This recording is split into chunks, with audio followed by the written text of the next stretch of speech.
Hola, yo soy María y te doy la bienvenida a Nos pasa de todo.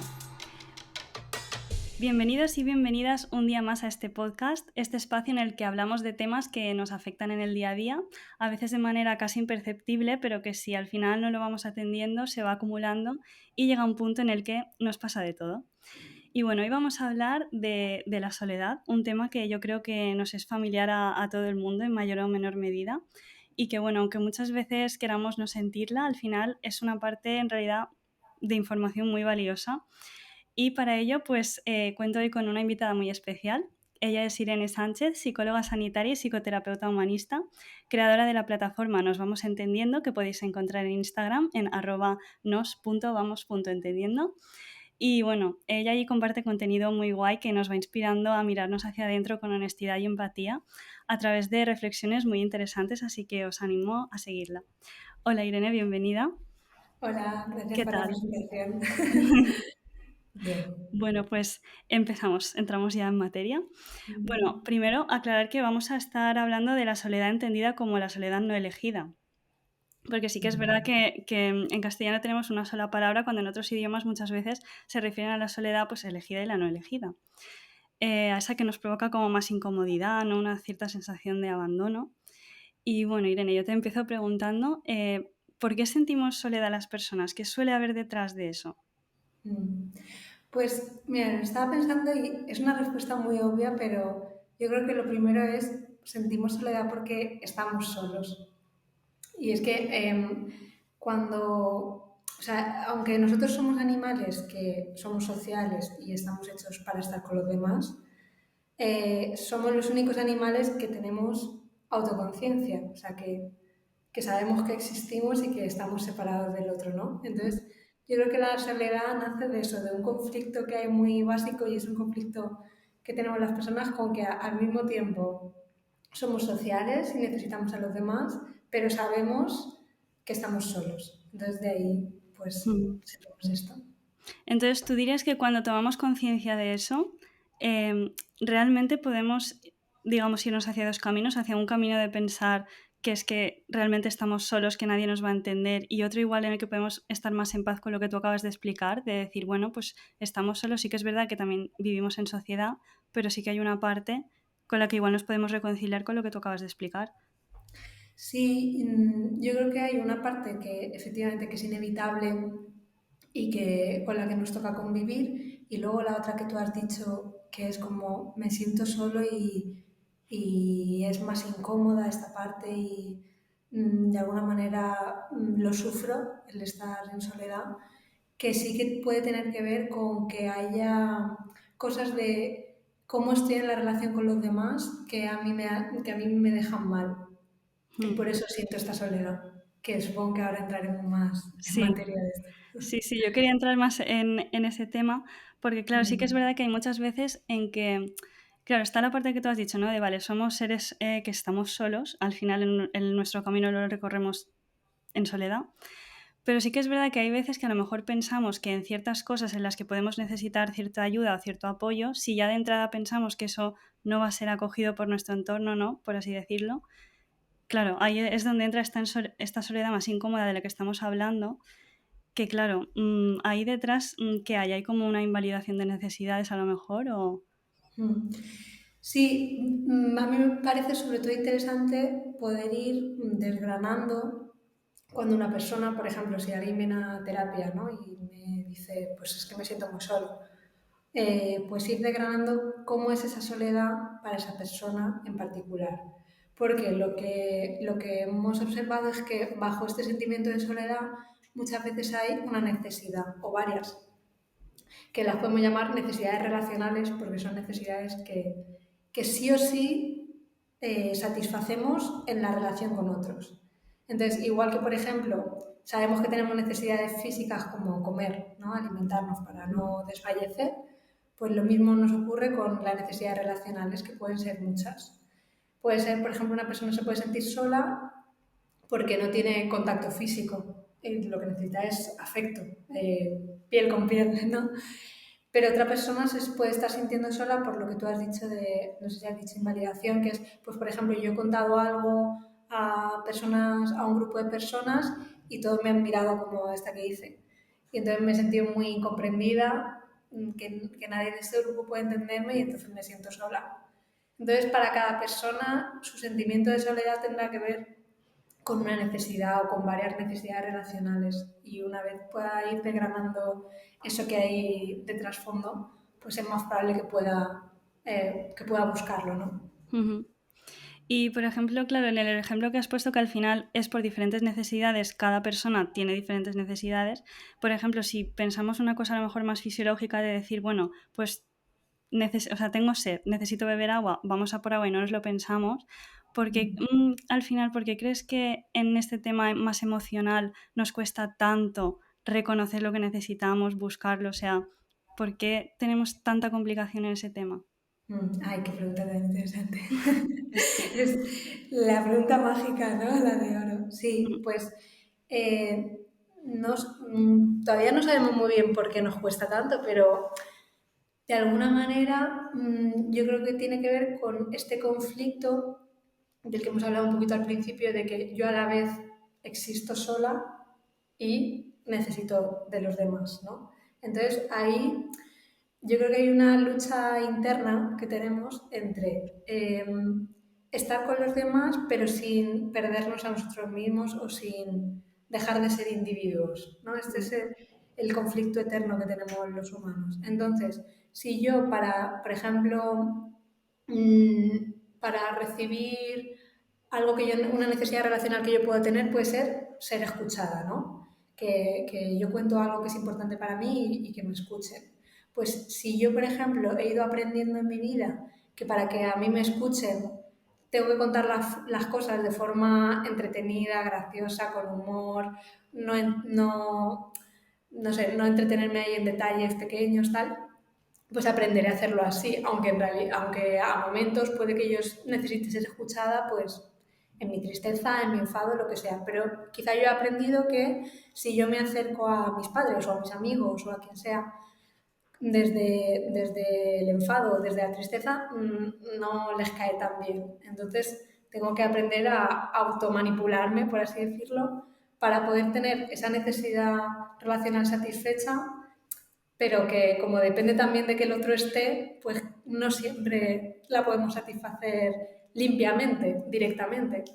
Otro Ujú, ejemplo que se me ocurre es si yo, por ejemplo, yo tengo puedo tener una necesidad de esto, de contacto físico, pero si yo me he criado en una casa donde no se daban abrazos, no se daban besitos, no lo he visto, no lo he recibido, pues igual tengo esa necesidad relacional, pero al mismo tiempo, al no haberla recibido, es extraña para mí. Y si una persona cuando ya soy adulta se acerca y me da un abrazo, me pongo incómoda y hay una tensión. Entonces, digamos que aunque tenemos esas necesidades, no siempre tenemos un contacto directo con esa necesidad, sino que pues o las hemos tenido que manipular o están algo camufladas, no es tan directo el camino.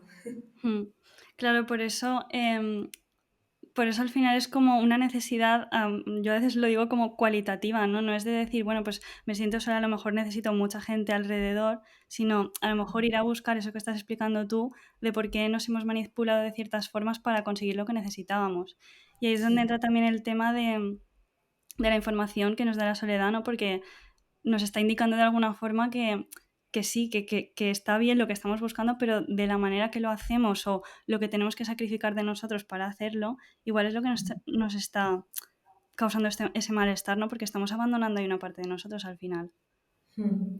Sí, efectivamente, en general las sensaciones incómodas pues no las queremos tener, no las queremos sentir. Entonces, si me siento sola, pues voy a intentar no estar así, ya sea entretenerme o buscar enseguida la compañía de alguien, pero efectivamente cuando nos quedamos un rato más en las sensaciones incómodas, pues muchas veces descubrimos, vale, es que he contado esto o he buscado a esta persona y no estoy recibiendo lo que yo necesitaba. Y Ujú, poder ir cada vez más entendiendo y descubriendo qué es esto que yo necesito. He traído, porque me hacía un poco de ilusión poner así un ejemplo más práctico, ¿no? Y leí hace poco un libro que me encantó, se llama Marrón, de Rocío Quillaguamán, no sé si la conoces. Yo no la conozco. Es ilustradora, viñetista, cómica, es buenísima. Y ella es peruana y se vino a España cuando era pequeña. Entonces, esto es para ver un ejemplo de cómo podemos tener una necesidad relacional, pero que nos cueste jugarla en la realidad, ¿no? Ujú. Y ella cuenta, por ejemplo, que cuando vino a Barcelona, pues había como pues el estigma de los latinos en su colegio hacía que se vieran como que los latinos eran peligrosos y pues todo este prejuicio que hay, ¿no? Entonces ella hacía como un esfuerzo por desmarcarse de ese grupo y se juntaba con las catalanas y como que de alguna manera pues bueno, pues que se intentó parecer más a ella de alguna manera, ¿no? Entonces cuenta cómo en un momento salió el tema en el grupo de esas amigas de los traumas infantiles y que una de ellas dijo, wow, pues mi mayor trauma fue cuando murió la madre de Bambi, lloré tanto, fue horrible, tal. Y entonces dice Rocío aquí, dice, me di cuenta de que jamás podría contarles uno de mis mayores traumas, el del revisor de un aeropuerto que acuchilló a mi peluche al entrar en Barcelona. Un revisor que Wow. rajó su peluche por si acaso llevaba droga, una niña, ¿no? Porque probablemente las incomodaría. Seguro que me habrían consolado y me habrían apoyado porque no eran malas personas, pero estaba claro que con mi anécdota les habría cortado el rollo. Las habría hecho sentir estúpidas. Me habría convertido en la chica de las historias tristes demasiado reales, una tía muy rara. Así que no dije nada, asentí y les di la razón con lo de Bambi, fingiendo que también fue mi mayor trauma. La verdad es que nunca he visto esa película. ¿No? Entonces, me gustó, o sea, me gustó mucho leer sus memorias, pero en concreto este fragmento lo rescato por esto, ¿no? Porque en realidad no es que nosotros nos mintamos a nosotros mismos por gusto o nos queramos crear un personaje y un papel y digamos, bueno, pues aunque tengo esta necesidad no la voy a decir, sino que poco a poco la vamos construyendo como porque la necesitamos construir, ¿no? Como una protección, vamos asumiendo que hay cosas que se pueden compartir, hay cosas que no, hay cosas que incomodan al otro, hay cosas que no. Entonces, en ese sentido, pues estamos en permanente conflicto con necesito a los demás, pero no sé si voy a recibir de los demás.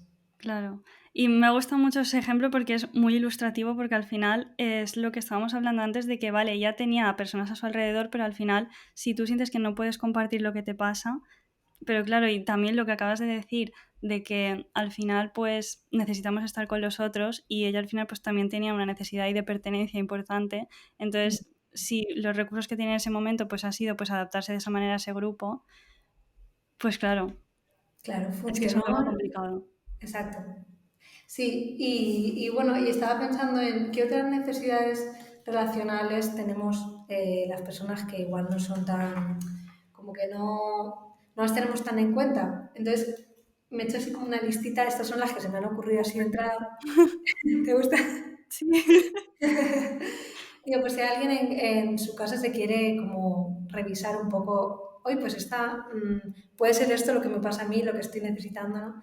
Y solo por decir algunas, mira, necesitamos el afecto físico, necesitamos expresar nuestra sexualidad, esa puede ser otra necesidad relacional, ser escuchados, ser vistos, comprendidos, ser valorados o que otros nos tienen en estima, ser amados, necesitamos pertenecer al grupo, hay momentos en los que necesitamos sentirnos protegidos, que es el otro el que se encarga de nosotros, no tenemos que hacer nada, ser sostenidos o contenidos, que es que a lo mejor yo me desbordo y hay otra persona que puede hacerse cargo en ese momento.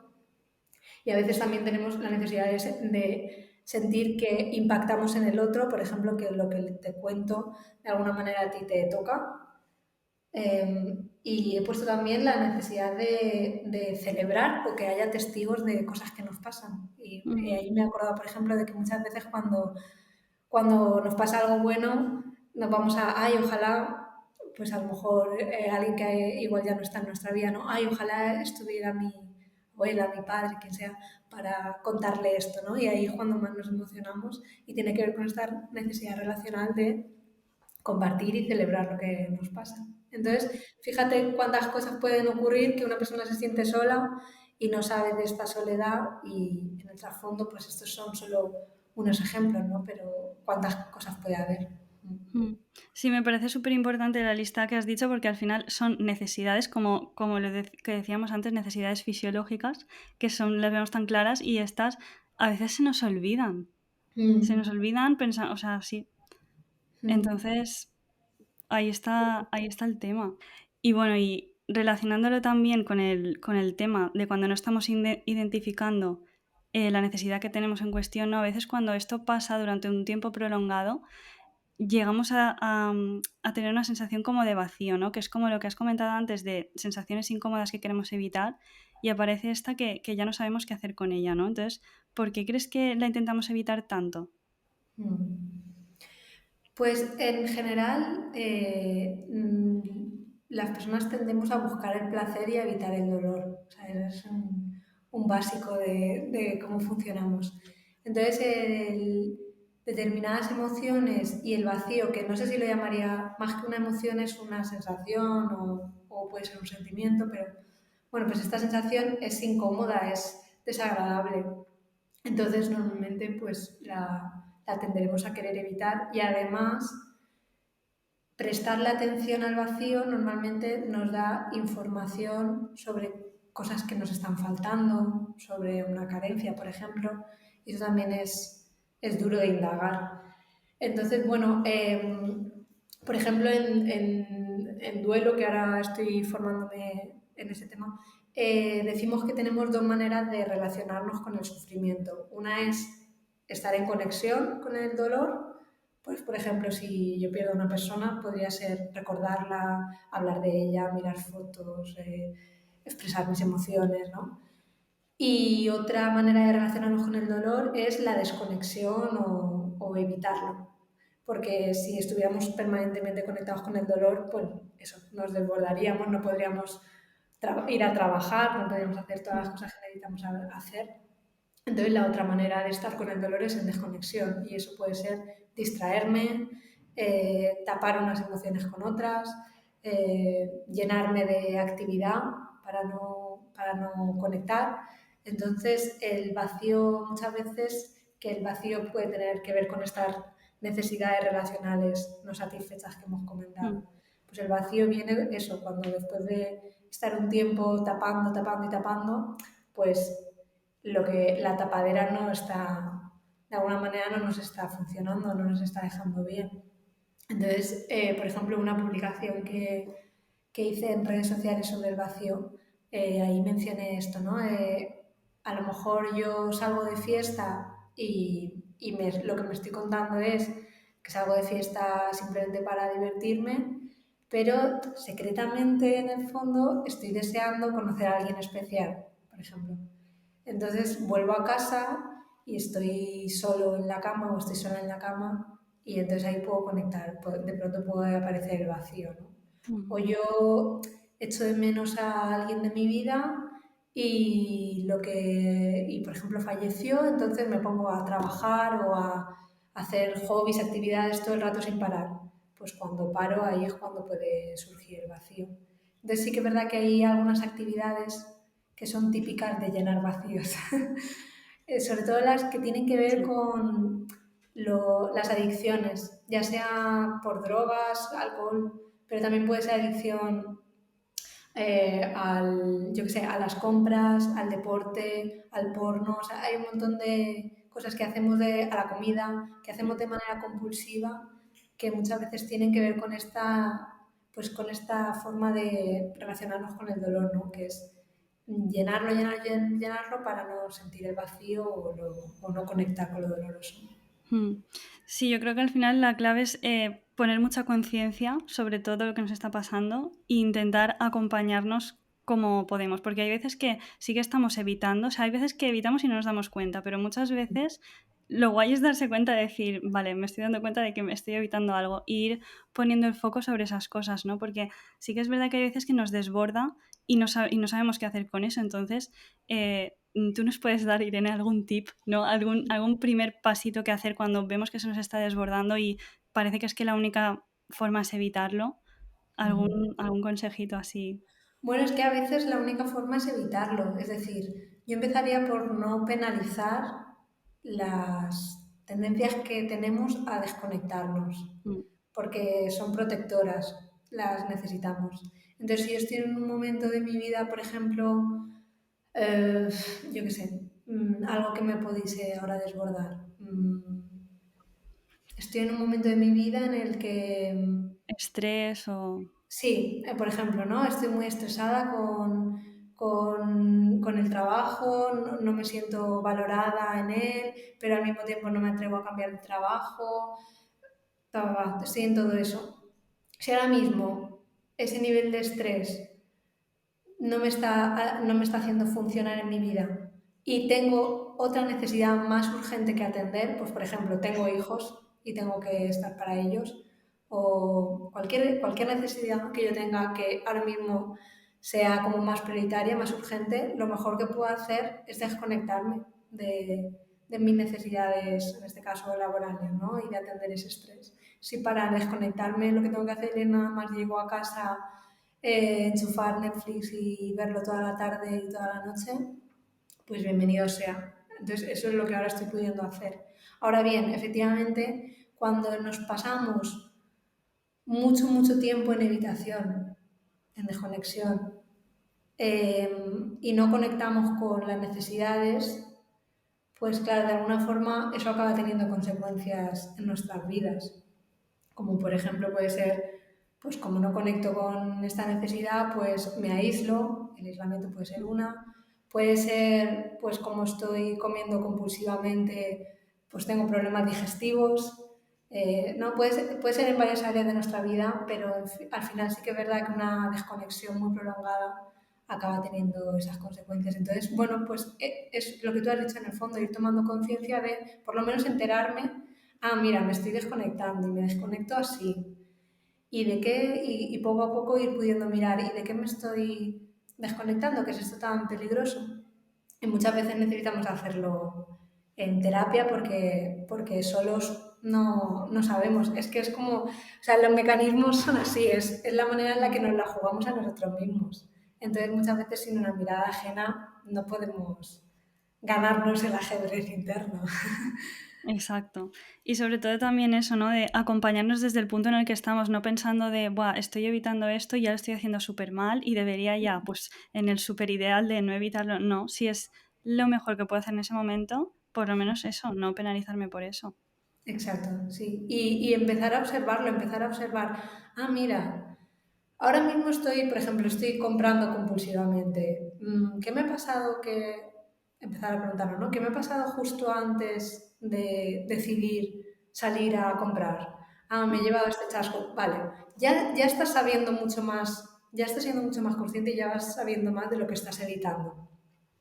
Ah, pues me he quedado tocada porque me ha llamado yo qué sé, me ha llamado mi madre y me ha dicho esto que me ha disgustado, que me he sentido criticada, y para no sentir el disgusto, pues salgo y voy a comprar. O me he comparado con mis amigas y para no sentir el disgusto me voy a comprar. Vale, pues entonces ya tienes ahí la puerta de entrada y cuando la puedas y quieras mirar, pues ya la irás mirando, ¿no? exacto. Y luego también, bueno, ahora cambiando un poco de tema, estaba buscando ahí para hilar, pero no, es que es otro tema. El tema de las redes sociales, ¿no? Que sí que se habla mucho de, bueno, es que las redes sociales toman presencia en nuestra vida, pero yo creo que ya hemos llegado a un punto en el que son una parte más totalmente integrada de nuestra vida. Y Mm. también quería hablar un poco, ¿no? Sobre cómo se ve la soledad ahí, ¿no? Porque parece que, bueno, pues eso socialmente aceptado está genial tener muchísima vida social, cuantas más personas muestres en tus redes, mejor.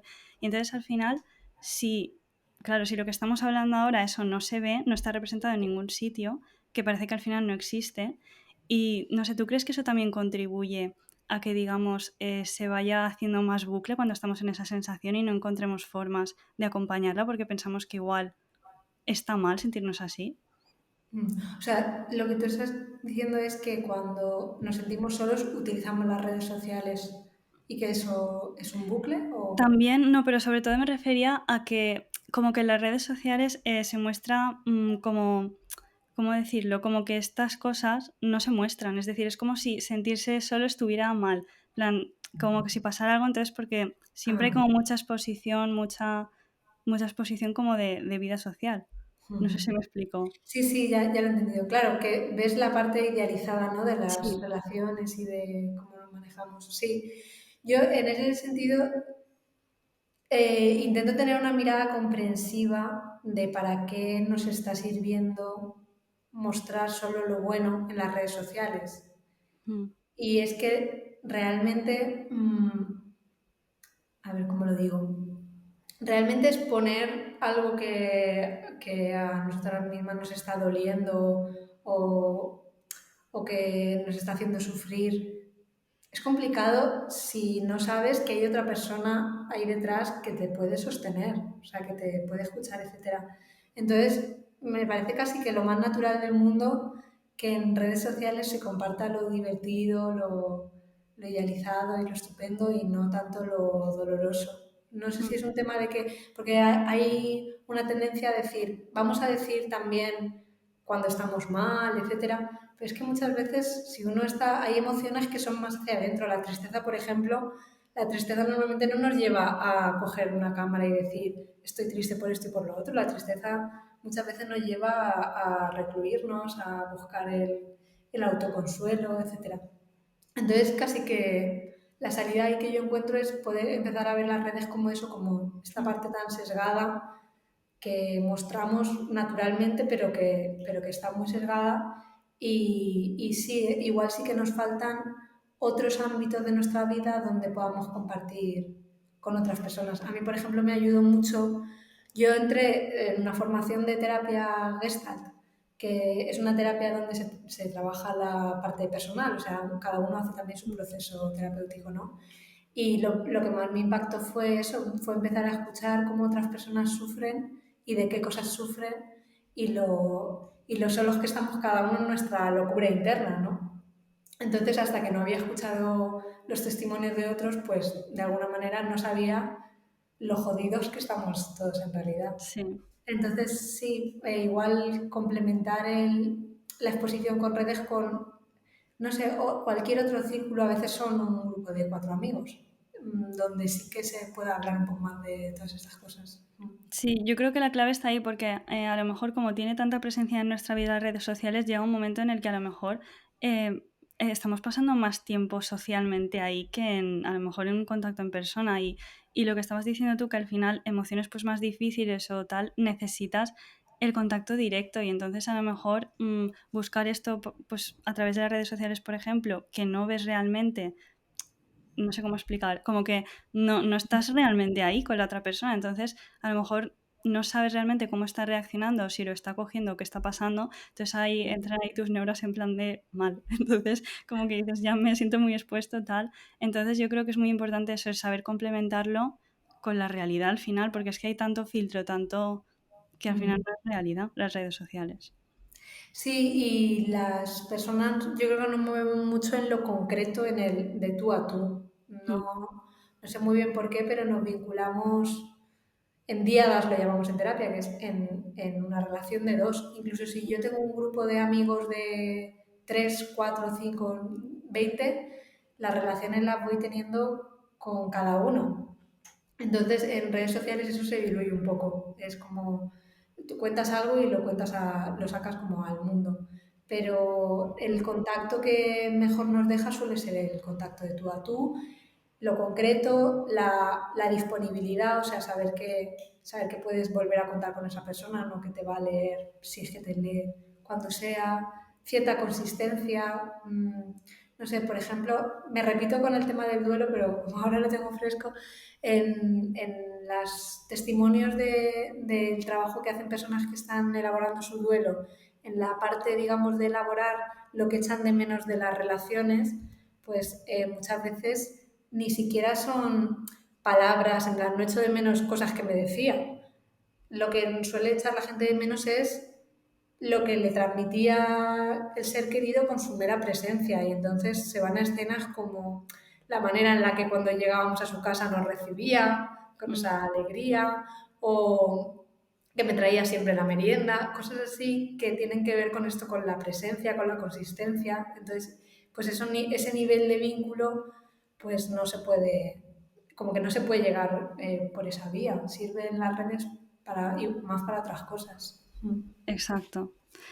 Pues así, para hacer así como un resumen, yo creo que es eso, muy importante saber acompañarnos internamente, saber cómo buscar las cosas, dónde buscarlas, no perder el contacto con la realidad sobre todo. Y nada, nos has aportado cosas muy interesantes. Muchas gracias, Irene. A ti por invitarme, María. Y bueno, hasta aquí llega el programa de hoy. Muchas gracias también por escucharnos. No olvidéis seguirnos en vuestra plataforma de podcast de confianza y nos vemos cuando nos pasen más cosas.